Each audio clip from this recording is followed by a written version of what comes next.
Hi, everyone. Are you looking for an interesting nonfiction book to read?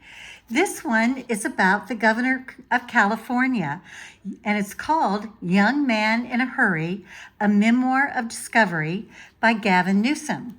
It is his autobiography. And he talks about how people have advised him over the years to go slow, but that's just not his style.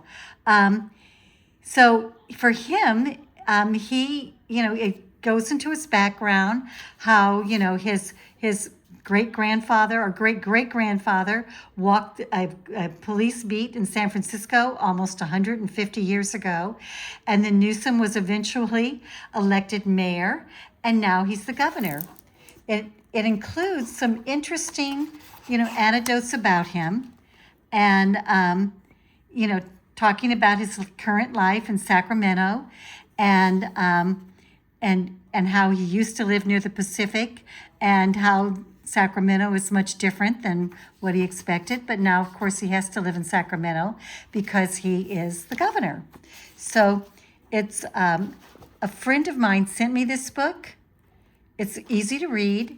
It's not overly long, and you can see that there's plenty of white pages in there too. And it's just a very interesting book.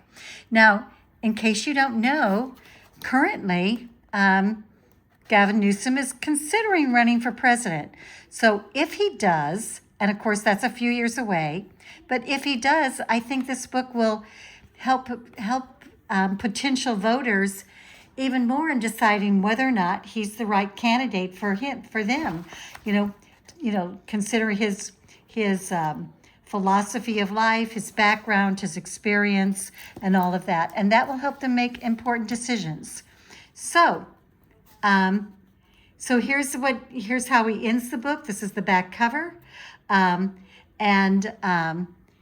He didn't want to polish his image too much and make it look, he wanted his parents to come across as flesh and blood. And, he wanted to find out more about his own background and why he is the way he is. So it's an interesting book. I've just started reading it recently, and I'm enjoying it very much. So I thought that anyone that's interested in this person who might someday be our governor might someday be our president and is currently the California governor, might be interested in learning more about him. Thanks for letting me share.